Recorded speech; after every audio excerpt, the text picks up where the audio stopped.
Yep. Yeah. When I saw that scraggly hair and teeth falling out, I said, "Oh, these people eat people." Yeah. Yeah, man. You always gotta have cannibals in apocalyptic movies, bro. They always there, right? Because Yeah. somewhere or another, this group of people, they can't find the resources, right? They can't find the food, bro. So what do? They eat they dead. What's going on, family? It's Kahim and Josh back with another video. What's going on, Josh? How you feeling, man? I'm feeling great. I'm good. What about you? I'm pretty good, bro. Excited again for another video, man. We back again. Today we talking about Creed 3, The Last of Us, and Chris Rock's new special on Netflix, Selective Outrage. So sit back, relax, grab some popcorn. Let's get into some cinema goodness. Adonis has been thriving in both his career and family life, but when a childhood friend and former boxing prodigy resurfaces, the face-off is more than just a fight. So Adonis Creed, he's dominating the boxing world, thriving in his career, his family life. Then Damian, that childhood friend, resurfaces. He's eager to prove that he deserves his shot in the ring. Yeah. The face-off between these former friends is more than just a fight. To settle the score, Adonis must put his future on the line to battle Damian, a fighter who has nothing to lose. Nothing to lose, man. Nothing. Oh man. Again, we on the Jonathan Majors train, bro. Came through with the sauce, man. It's a tale of a torn brotherhood, right? Like, Yeah. these kids, they grew up in a foster home, and they kind of leaned on each other. But Damon's character was he was the boxer, he was the one that was really into the boxing scene, and he used to, I guess, take Adonis along with him, kind of like carry his bags and all of that stuff. They real young. They used to go to the underground fights, and Damian was that guy. Like, he could really hold his own in the ring, man. And it just so happened that fate and things like that, and Damian went to jail, and he couldn't box, man. And Adonis, y'all know, if y'all saw Creed 1, y'all know how that went. He ended up becoming a boxer and the champion and things like that. So Damian, he feels like he stole Adonis, His whole life. Yeah. stole his life, man. And he gets out. He wants his shot. Absolutely. And you're right. You're hitting on it. You got Michael B. Jordan back. Now he's in the directorial chair.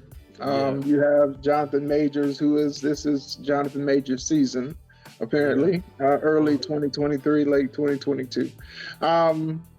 But you have some other really good performances. Like, this movie did a great job of highlighting both them, but also those side characters. So you still have Felicia Rashad, you still have the manager, you still have his wife, all of them still, playing a big role in the movie. And I think that first and foremost, it was relatable. Right. Yeah. To real life, to what people have gone through. Yeah. Shout out to Will Harris before we go into too deep, man. Will Harris, bro, he's very talented. Will Harris was the trainer, but he's been in there since Creed 1, bro, and he's an awesome actor, man. I want to give him his flowers, bro, because I remember him from Remember the Titans, and he's just very talented, man. He brings his A game. He was in the Mint Condition story. Is it Mint Condition? Not Mint Condition. New Edition. New Edition story. So he's just top notch, bro. I wanted to say that before we get too deep, man. But Michael B. Jordan's directorial debut, and I feel like he directed Mercy with Jamie Foxx, and I don't know why I feel like that. Maybe he didn't, but I guess he started in that movie with Jamie Foxx. But it was cinematically, it was great to look at. I heard that they shot it in IMAX, and I'm still trying to identify, that look of IMAX. But I guess it's like you're right there. They frame it, and it's like you're right there in the scene and stuff like that. And I felt that intensity, watching the film. But yeah, man, it was a good film, and like you said, it was really relatable. It's dealing with the trauma, like past trauma. Adonis was dealing with a lot of stuff as a kid. Mentioned that he was in a foster home, boarding school, and foster home, and he was dealing with abuse. And when he got to Felicia Rashad's character, the mom, he kind of like tried to leave that part away, like he tried to like bury it or whatever. But you can't run from your past, man. And this film is exactly that. Like his past is coming, and it's not only to make him a stronger, fighter or whatever like that. It's also it feels like to make him a better man, a better husband, a better father. So yeah, man, it was great seeing that. And Tessa Thomas. Thompson. Tessa Thompson. Yeah, man, she did a great job. She's all like their chemistry on camera, man, is I don't know, man. It's like I was like, do they really got something going on? Like y'all ain't very believable. Very, very believable. I love the point you made about the past, because I think that is a big part of what the movie was about.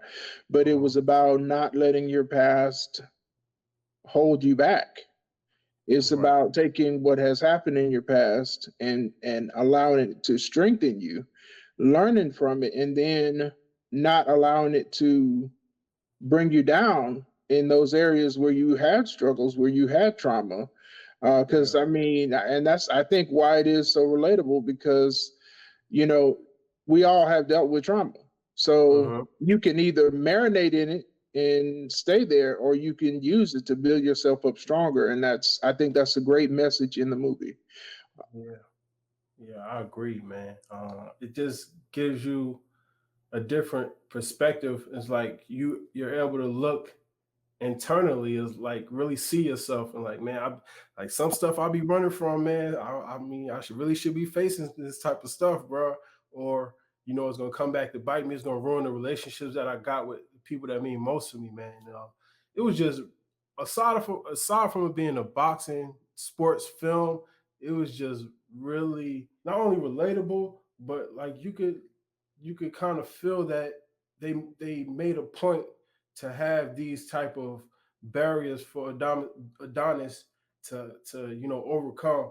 And Jonathan Major's character was kind of like that catalyst for him to to look at yourself and like, man, if we're going, and they're talking about building the whole franchise and things and keep going after this film, like it's gonna show how this situation kind of changed his whole life, man. But yeah, man, it was great to watch. I felt the emotional impact, man. That training had to be crazy. Well, we know that Michael B. Jordan has been in this vein. So I take note. I'm not taking any credit away from him. But what Jonathan Majors has done to himself, to his body, from if you go back to Last Black Man in San Francisco, to Atticus Finch, he wasn't big in those movies, in those shows. Not even Lovecraft Country. He wasn't that. Was it Lovecraft Country? Yeah, Lovecraft. That's when he played Atticus. He wasn't that big. He was just lean. Yeah. So what he did was truly a transformation. Kudos to him. Marvel money will pay for a lot of physical transformation. Right. Yeah. He kind of, he planned it all at the right time. You got to play Kang. He's got to be dominating. You got to play Damian. He definitely got to be dominated. But then, he also had that other, and I can't think of the name of it, but the bodybuilder movie, Magazine Dreams. Oh, Magazine Dreams. I never saw that. Yeah, he played Killian Maddox in Magazine Dreams. That one just came out as well. If either it just came out or is about to come out. So he planned very well. putting all of these right in succession, because this big bulk up that he did. I mean, when people do that kind of stuff, it's amazing. It shows the commitment to the craft, because you don't Right. get to look like that without hard work. Yeah, man. I was watching an interview. He said he trained for 9 months, right?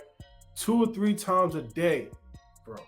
That's insane. That's a Like I full-time remember, job. it is. Like I remember being, in high school, and when I played football, we had 2 days in the summertime. Like you'll work out in the morning, and then you'll In take the time off afternoon. in the afternoon, bro. And it was just that was a lot.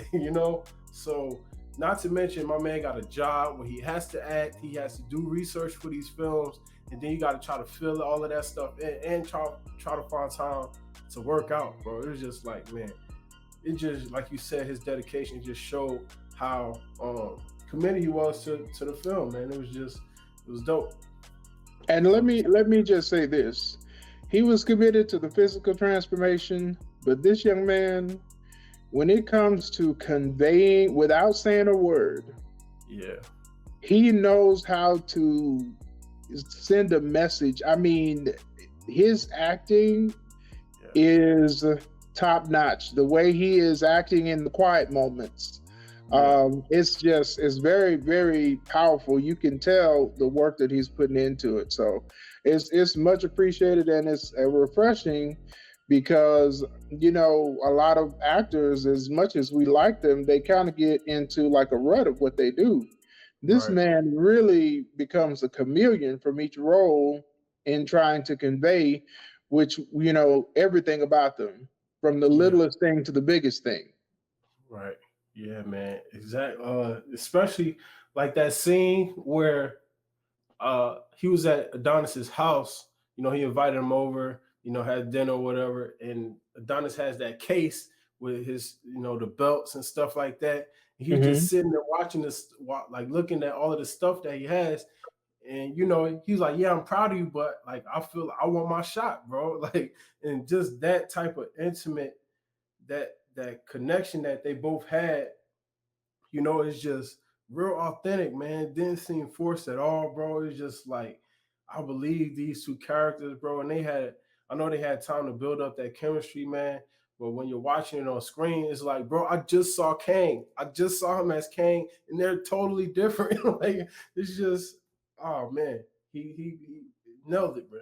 Nailed it. Yeah, character work is impeccable. I want to say some things I don't like about the film, right? Okay. Because it's always some things that I feel like you don't like, right? I don't like the fact that they made him a dirty fighter. You know what I'm saying? And it wasn't as apparent in the final fight with him and Adonis, but it was with the guy that he kind of beat up to get to that point, right? To get the belt.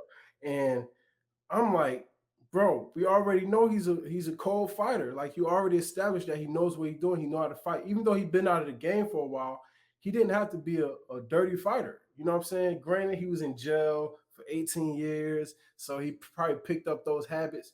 But for me, it's like I would have much rather him get it the the raw way. You know what I'm saying? Like he beat the boy down, and now it's his turn to get the belt. You know what I'm saying? But I feel like you have to, as a villain, you have to present some type of way that the character doesn't root for you anymore. You know what I'm saying? And if he would have been as a clean and cut fighter as Adonis was, it wouldn't have been that friction.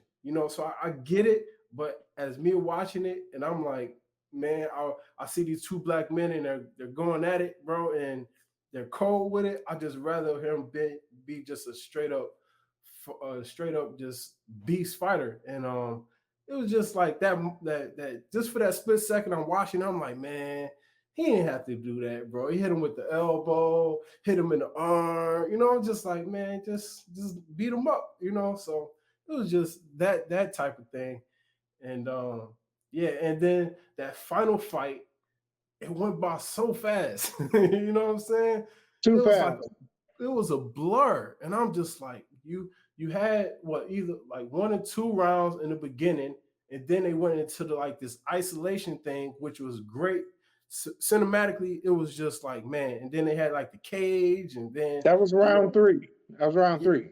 Round 3, right? And then they're looking across from each other, and they're seeing like the younger versions of each other, and like you could feel the emotion and the pull and things like that. But then when you look up, it's round 12. I'm just like, man, bro, you could have waited to at least brought it further out, maybe like round 5 or 6, and then have that moment of tension. But there was my 2 things. Like if I had to pick out 2 things that I really didn't like about it, it was those things. That dirty fight and that the final fight went by way too fast, man. I agree.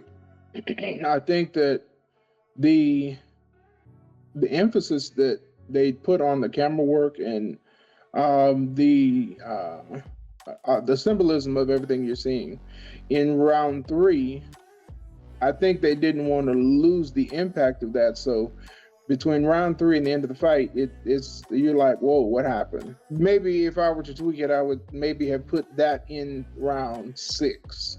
Mm-hmm. So we would have seen more fight, mm-hmm. And then we have this where, we're like in a whole new world, and we're seeing them see themselves, and you going back to the comment about the past, they're seeing their past. And maybe if that had happened around 6, round 7, then it would have been a little bit more satisfying because we would have got more fight. But what I will say is,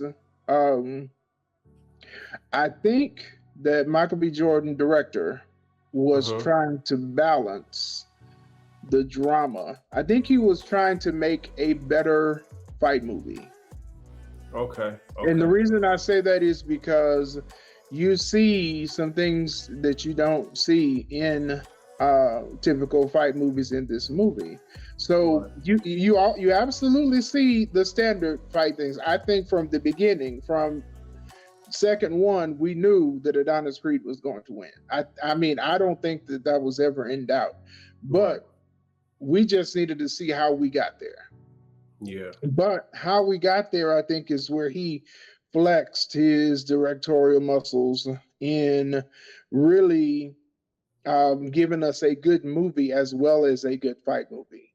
Right. So the part of me that says there should have been more fighting is also appreciative of a better overall movie. Mm-hmm. I could see that. Because if you compare it to some of we know this was inspired by the Rocky movies. The other side characters, they're really just side characters. I think that one of the great accomplishments that he made in this movie is that the side characters mattered as well to the story. Whereas most often in these types of movies, the only side character that really matters is maybe the boxing coach. And the rest of it is focused on the main action. So I give him credit there. And I see your point as well. As far as the dirty fighter thing, I also agree. But this is what I'll say. I don't think that they actually wanted Damian, to be a villain. He's just a good, strong antagonist. And that means he's not necessarily the evil. But And for a reason, because if they really made him evil, then people would not have identified with him as much. So I think them pulling it back from truly being a villain to being just a very strong antagonist for who has become the very clean-cut Adonis Creed makes a lot of sense. Because now you don't really know who to root for. The reason that you were mad about the dirty fighting is because you already cared a lot about Damian, and it wasn't because of him being a villain. It was because the story made you care about it. Right. So them dirtying him up was like, man, why you gotta do that, right?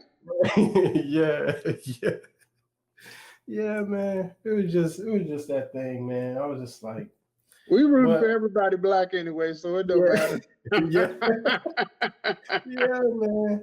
Yeah, but even like the camera cuts, man, when they like slowed it down and you could see the opening of his, the arm. You could see how Adonis is reacting to like the openings, bro. And it's just like, Let me hit a point on that though. I think they were trying to really, in a very clever way, tell us this is the difference between these two.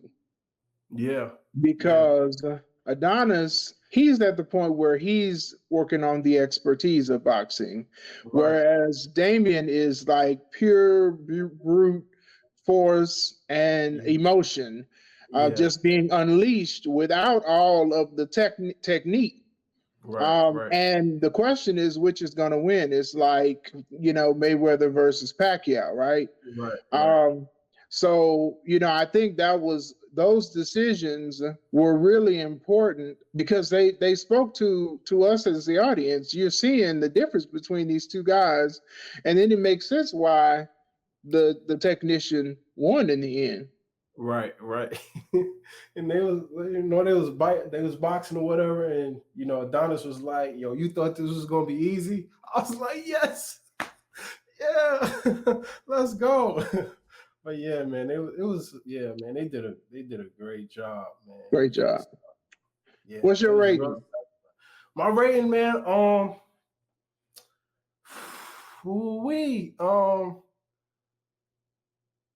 give it a 9, man. I give it a 9, and that's a 9.5. 9.5. 9.5, man. 9.5. I was very pleasantly surprised, knowing you've got a new director, also acting, and the type of performance that was put on by Jonathan Majors, even Felicia Rashad, and Wood Harris and Tessa Thompson. I'm gonna give it a 9 too. I'm with you. Let's go. I'm gonna give it a 9. Yeah. Okay. One more thing, man. They keep killing our queen mothers, bro. Like, like why? You had to bring that up. I had to. You had to bring that up. Killing our queen mothers, like. You're gonna make me revise my rating. Let's talk about the next thing. They keep doing it, man. And I knew it too, bro. I knew they were gonna do it when they brought up the fact that she had a heart attack. When they did that, I was like, man, they about to kill her. She got her. She's gonna go. She's gonna die, man. And they did it. And I was just like, and it's just like, okay, you give your main character, more motivation to fight and to win, right? You have to do that, right? I'm just like, yeah, man. I will say you can give a character motivation without killing their family off. But if we're looking at the history of Hollywood, I mean, that's tried and true. John Wick has killed literally thousands of people because somebody killed his dog. Right. Yeah, man. It was other than that, man, it was just solid movie, bro. Very good first outing for a director. Yeah. I would say it's my favorite of the Creeds. I would say that it's probably my favorite of the Creeds. I'm with you. But we're moving on, man, to another the craziness, man. The Last of Us, bro. It's just like, oh man. And this was the season finale that just passed. Correct. This was the season finale. Man, okay. So from when we left off, Joel got hurt. Right? Joel got hurt. He was trying to take Ellie to the hospital so they could try to find a cure, but nobody was there. It was a ghost town. They tried to leave and they got ambushed. Basically, Joe got stabbed, right? So we at the point now where Ellie and they find a house and she's trying to nurse Joe back to health, right? She's on her own, so to speak, and she kind of found a way to fix him, take care of herself, and it was just It was crazy, man. It's like I don't even know where to start, man. But go ahead, Josh, man. How you feeling, man? No, it's good. I would say the penultimate episodes, the episode right before this one, was better than the finale. I understand some of the decisions they made in the finale, but the episode right after, when Ellie is trying to take care of Joel, those are really good episodes. Like, right in there, and then that's when she runs into the people in the town. I didn't get the name of the town. I don't know if they mentioned the name of the town. I don't think they but did. Those were. Let me tell you, I had an inkling. When that girl was talking about when can we bury my father, I said, now, okay, it's a good excuse. It is frozen outside. Ground is hard when it's cold. Okay, that makes sense. But the way she was mourning, and the looks on the other people's faces that were like, we all know what could possibly be going on, but we don't want to say it. Yeah. And then when you get the confirmation that they were cannibals, I was like, yep. Right. Yep. Yeah. When I saw that scraggly hair and teeth falling out, I said, "Oh, these people eat people." Yeah, yeah, man. You always gotta have cannibals in apocalyptic movies, bro. They always there, right? Because somewhere or another, this group of people, they can't find the resources, right? They can't find the food, bro. So what do? They eat they dead. You know what I'm saying? Yeah. You got to do it, man. And I knew they was lying when they was trying to figure out what they was going to eat, and they had the cooks in the back. You know, they was cooking, and they brought that bin full of like chopped meat or whatever, and the lady asked, "What is this?" And he was like, "Venison." The way he looked at it, I said, "You lying, dog. You lying." And yeah, I was like, man. Then she talked. They didn't show that ear, but when she mentioned the ear, I was like, "Yes, I knew it. Y'all eating people, nasty motherfuckers." How about they're supposed to be eating venison? They have not killed a deer. None. And then they bring in Ellie's deer while they supposedly eating venison. And I'm like, okay, now y'all are really hammering this point home, because if y'all ain't figured out by now, you eating your daddy. You eating your father, man. Man, that was crazy. Yeah, man. The ringleader, I forget his name, man, but he did a great job of being that type of kind of like creepy, menacing guy. Like he did an amazing job with that, man. And yeah, they nailed that part. He did. Now, I think it was important for Ellie. Like, I like to watch the after directorial, I guess, the comments or whatever. And I think it was important for Ellie to have to go through this, just so that she could, I guess, learn to survive on her own. Because, you know, we're gonna get to this in a little bit, but you know, Joel's not gonna be around forever. You know what I'm saying? And she's much younger than him, and she has to learn how to, you know, protect herself. Because as we know with these type of movies, you never find the cure, right? It's always gonna be you living in this life, you know, and trying to figure out how to navigate through it, you know. And you know, I was thinking about when I was watching it, what you said about them not having a lot of zombies. They was dealing with the people, and you know, that's kind of where Walking Dead went wrong.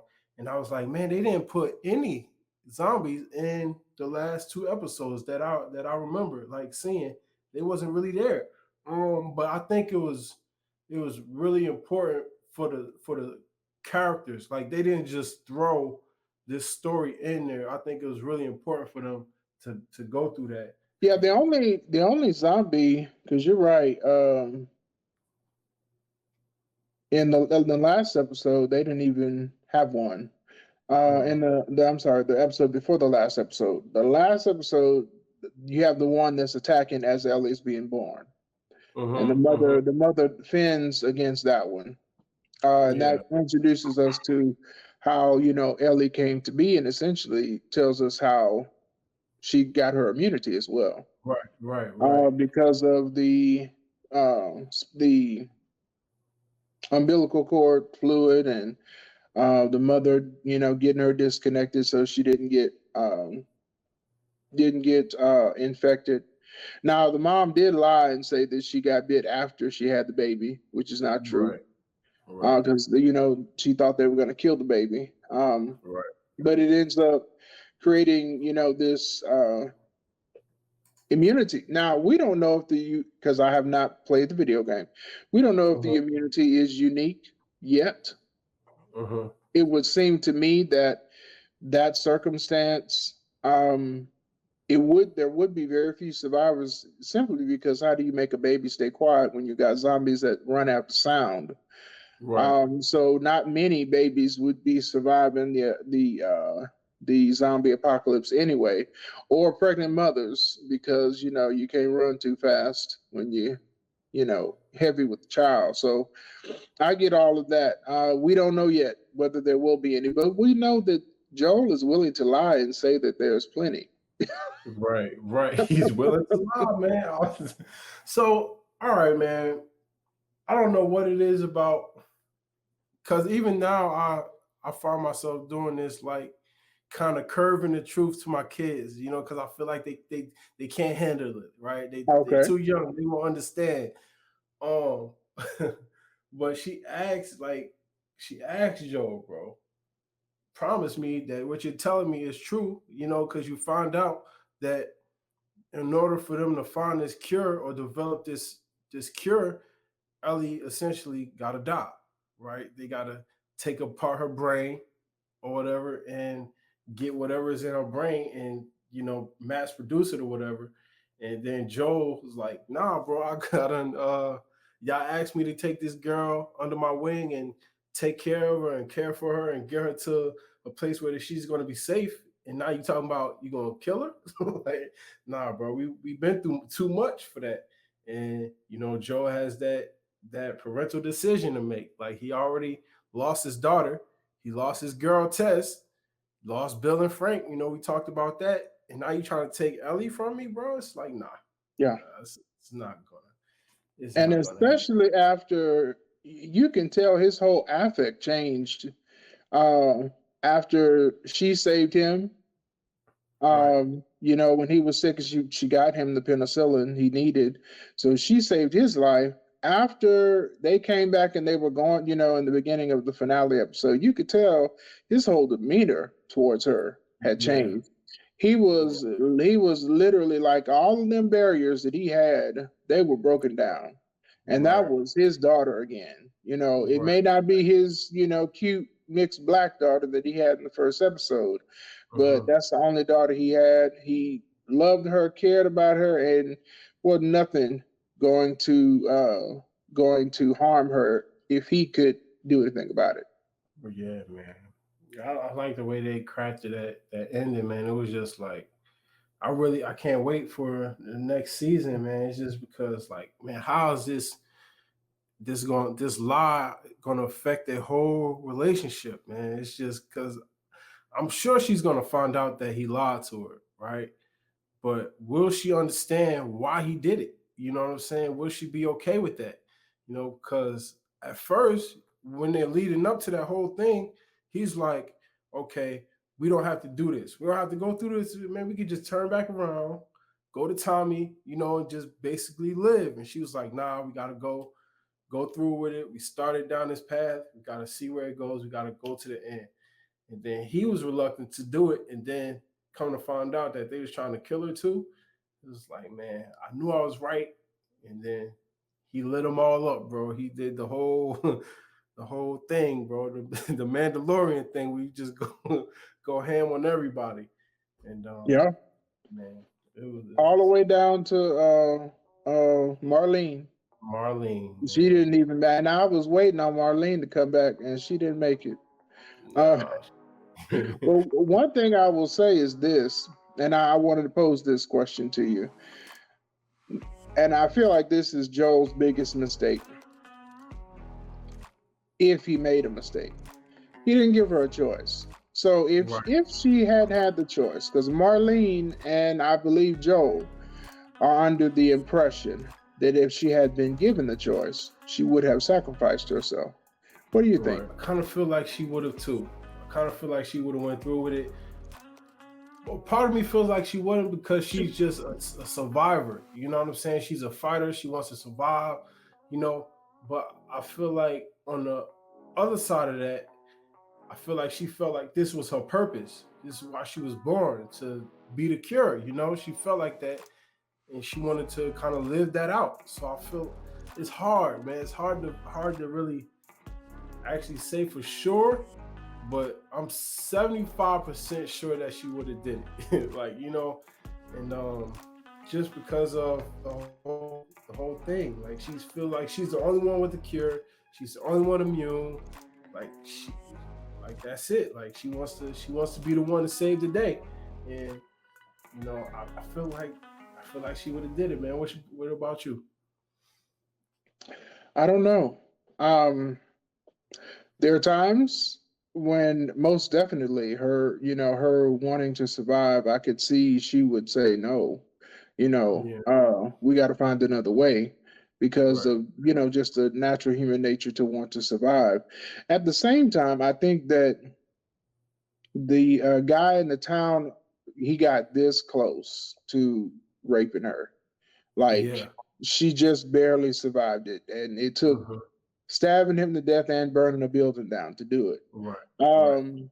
So I think that really affected her because you can see her happy-go-lucky attitude. Like Joel had to flip his script and bring that out of her because she had just saved his life.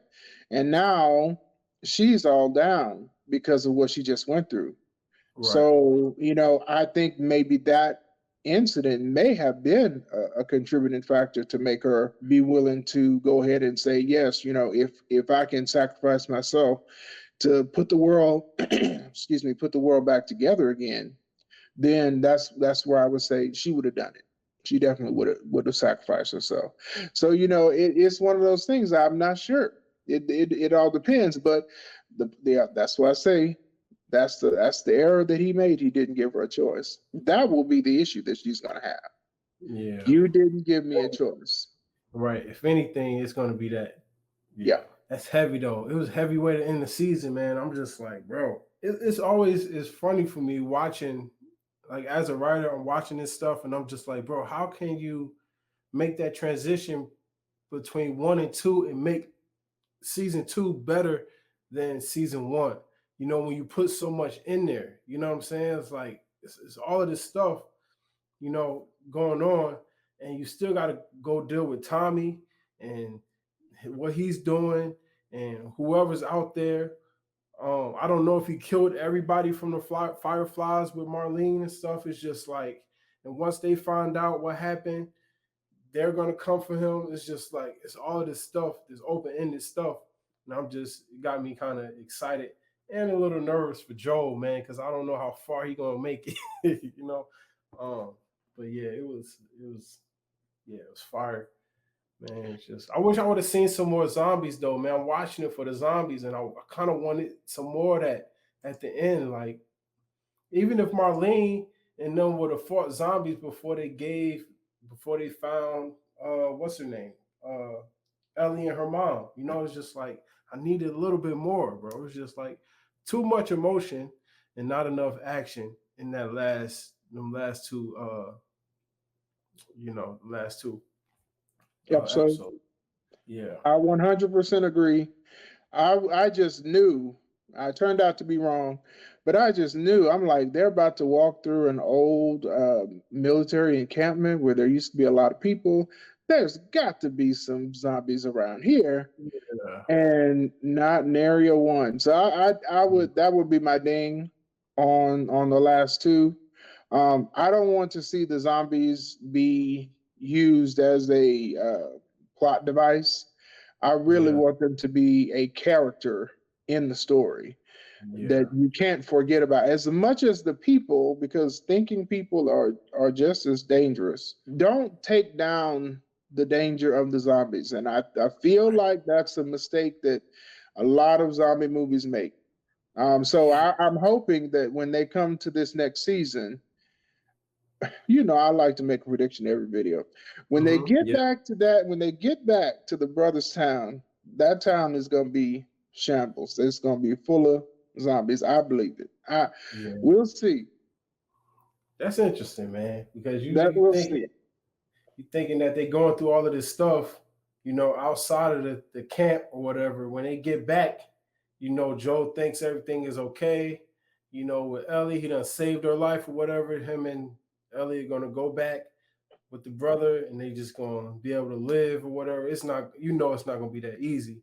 So I'm excited. I want them to get rated or something, man. Something. Yeah.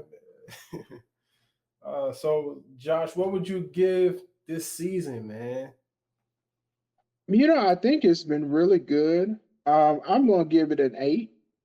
Okay. I'm giving it an 8 thus far. I really liked most of it. I think that they gave us more suspense earlier on and more action, and those really got me riveted. The last 2 episodes were good, high drama, but I want the drama and the action as well. And I want to be like literally, oh my God, what's about to happen next? Right. Yeah, man, I will give it an 8 too. I was almost gonna give it a 7, but I like Pedro Pascal, and I like what they're doing. I like the character part. Like, I like what they're bringing to the series, and I'm enjoying it. It's just I want some more zombies, man. Y'all gotta come with the zombies, bro. So yeah, maybe we're gonna go to something a little bit more lighthearted, but a little bit more controversial, I guess. Chris Rock's Selective Outrage just dropped on Netflix. Stand-up comedy. I like Chris Rock, man. I think a lot of people don't get his humor, but I think more people was watching this just to hear what he was going to say about the Will Smith incident. So they really didn't care what he was saying about everything else, man. But I was watching it like I'm sitting in the stand and I'm watching. I want to laugh. I know what I'm getting with Chris Rock. I'm gonna think a little bit. He's gonna have me laughing a little bit, and then some of that stuff will hit me later. Like, yeah, that made sense, man.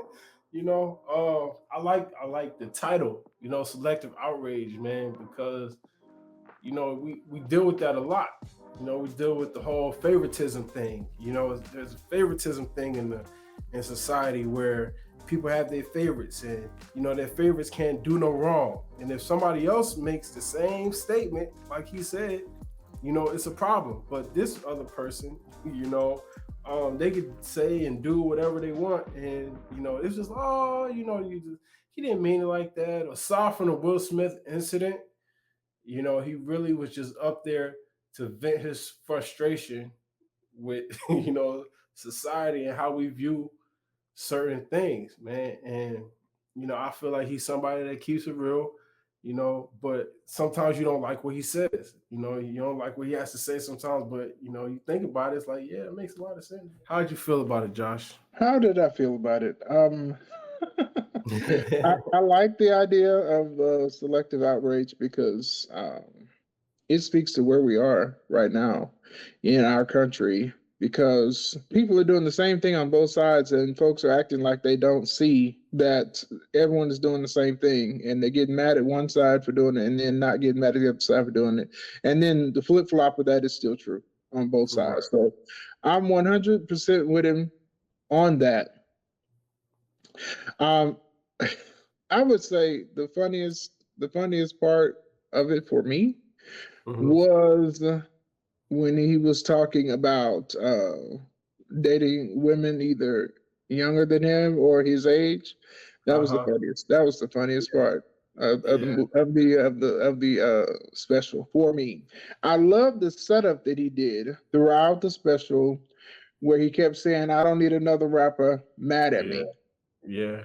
I was with him on that because I was like, okay, I see where you're going here, and it makes sense because I thought what he was going to do was, make his point, but without going directly to it, because Yeah. it's not like we all don't know what happened. Everybody knows what happened, but I feel like there was a little bit of a letdown at the end because when we got to that part, I feel like I don't know. I feel like it was so hashed already. There wasn't much else to say. And he kind of just repeated what everybody else had already said. He'll be, she'll be, da da da da da. I'm like, okay, Yeah. well, we talked about that, you Right. know. So I think the end part, I feel like he should have leaned more into, I don't need another rapper mad at me, because Yeah. I think every time he hit that, that was really funny because we Right. knew he was alluding to it, but without being so on the nose. What do you think about that? About how he brought that through?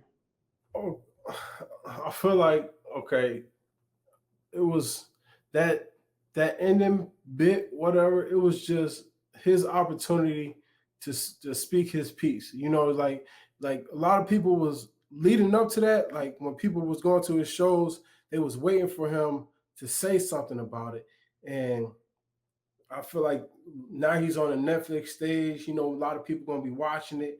It was just his opportunity to say whatever it is that he wanted to say and leave it at that. Because he threw the mic or whatever at the end. That was just like, I'm gonna say what I gotta say about it right now, and people gonna watch it, and then I'm not gonna talk about it no more because he kept saying that he's not a victim or whatever.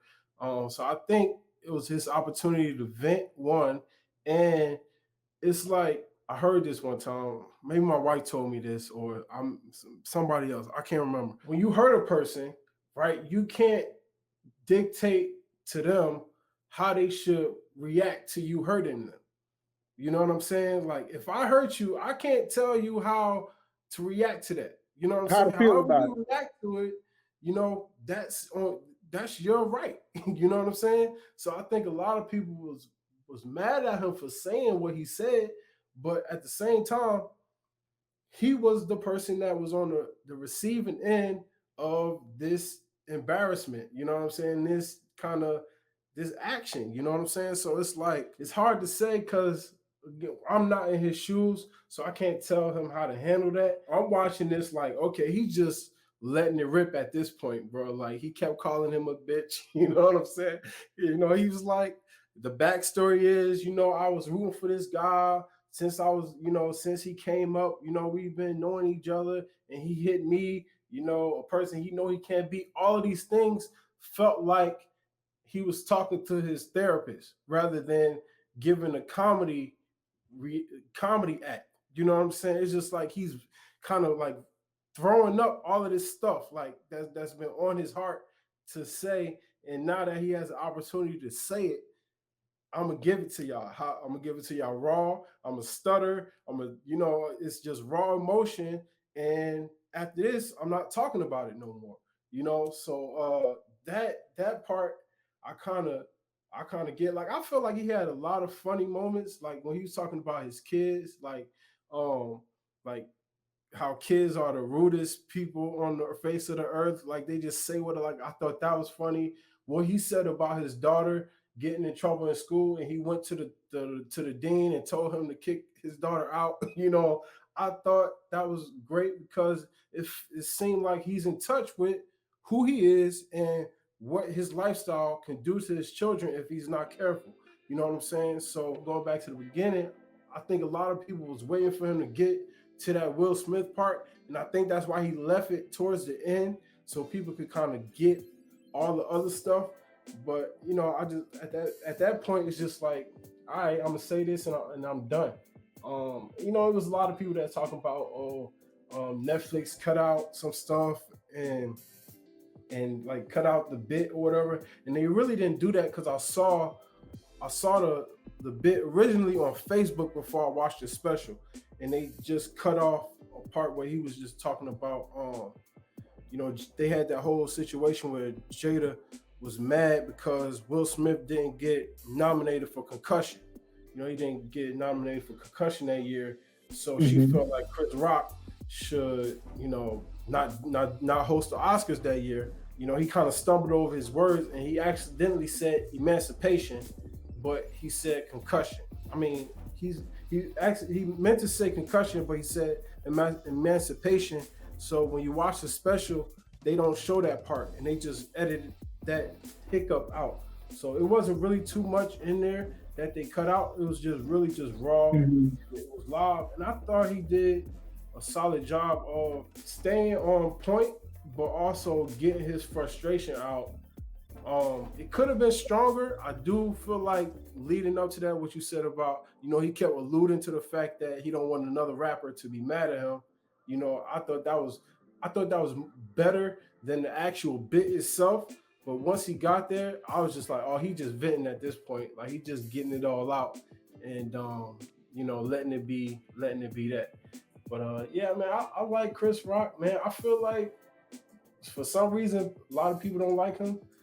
You know, people want that hearty laughter, and he's never really been that type of comedian. You know, he's just always been a make you think type of guy. Let me tell you, I as much as I do enjoy his stand-up, he has been the funniest in characters. Mm-hmm. Yeah. His most, those will always be his most memorable roles. Is when he's in character.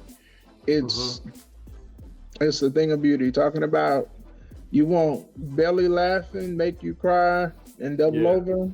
That what he did in I'm Gonna Get You Sucker, just comedy gold. But what I 100% agree with you. By the time, and I was looking at the time, I was like, okay, we're getting close to the end, and he hasn't addressed this yet, but he's been alluding to it. So he took like the last not even 5 minutes. I think it might have been 3 to 4 minutes where he concentrated on that. And you're right. I don't think at that point it was comedy.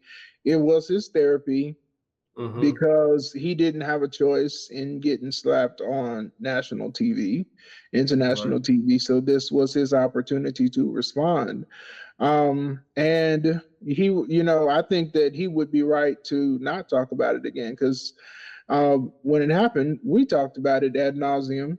He said his piece, and you know, I think he's ready to move on from it because as much as he was the victim of it, you know, Will Smith and Jada end up showing their behinds more than anything because of how they put themselves out in the public and allowing whatever's going on to affect them to such a degree that they would be behaving in the way that they have behaved. So, I mean, I don't take anything off of any of them because the reality is we as people, we don't have cameras watching us like that.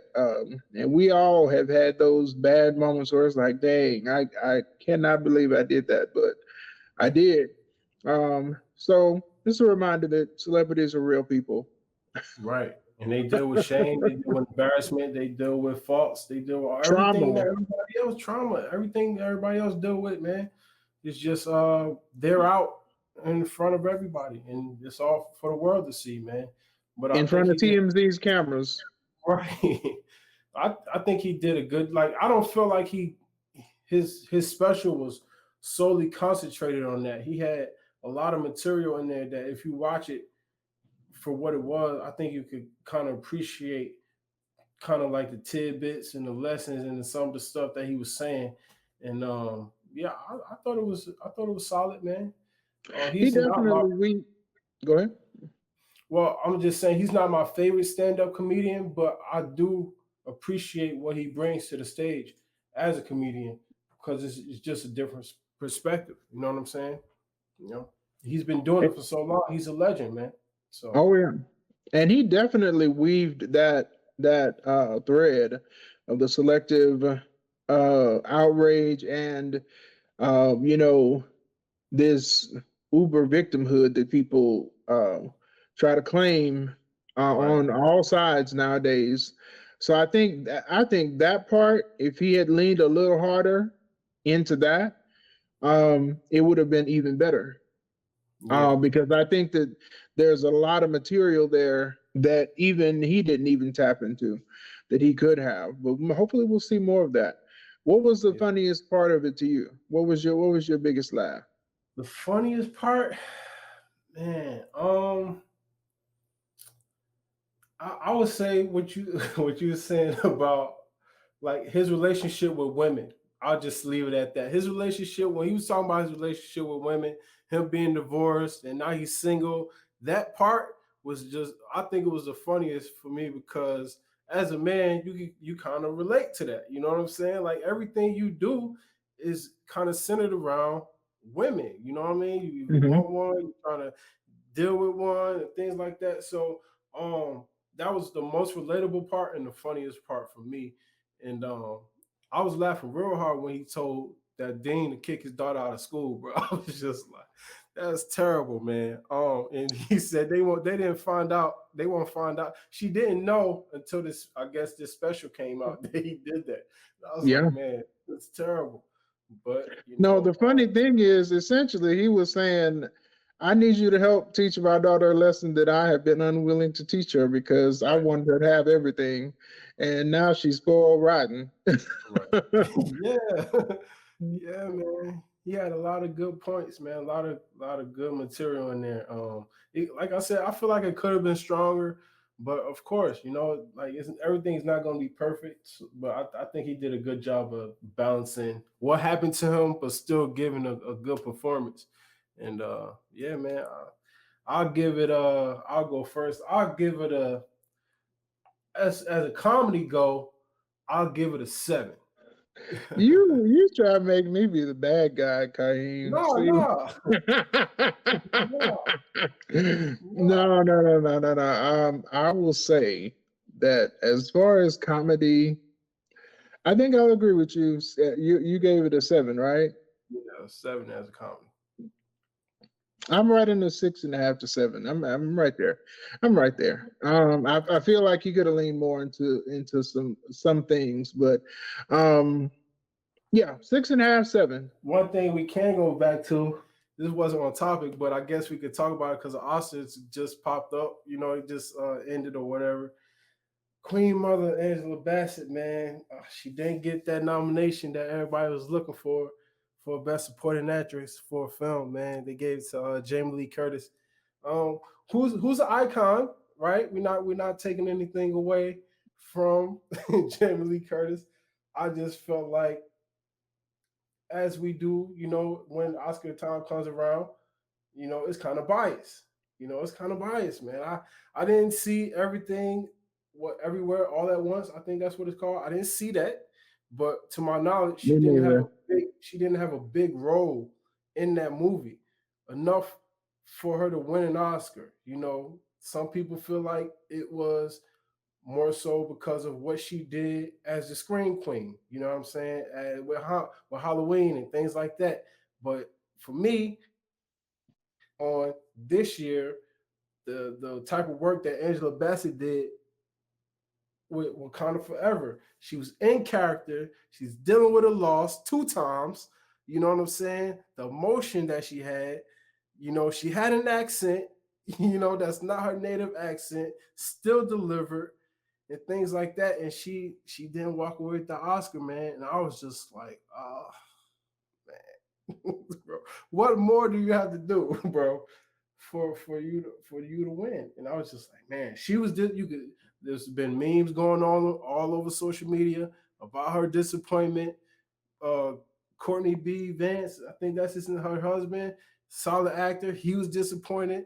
Michael B. Jonathan Majors, everybody was just disappointed, bro. It was just like, man, what? Sad, man. Yeah, Sad. you hit the nail on the head. I would have loved for her to have won for this role. I think that it was written for her to be very powerful on screen.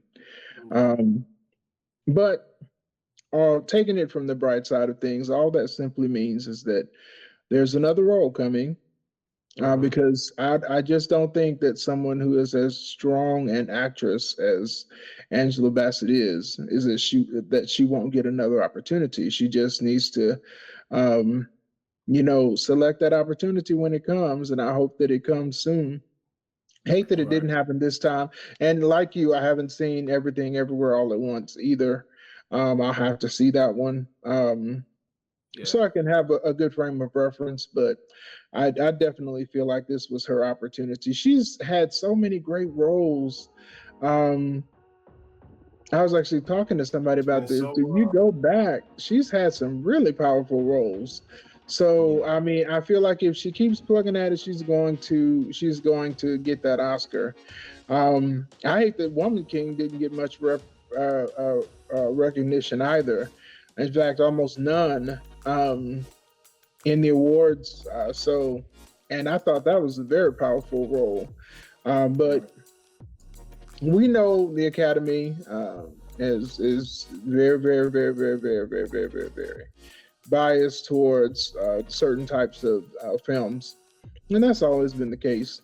Very few of the films that have won or like racked up a whole lot of wins are films that I would even watch. So, when you automatically are selecting films in that, those types of films, you aren't even, the opportunity for Black actors and actresses to even be there is slim. Right. But you was right about the costume design, right? I forget her name at the moment, but Ruth Carter. Ruth Carter, yes, she did. She won again. Yeah, it's her second one, right? Her second Oscar, absolutely. Yeah. Shout out to her. Don't want to miss that, man. But yeah, man, we room for Angela Bassett, man. We want her to be recognized for her awesomeness, man. But anything else, Josh, you want to say?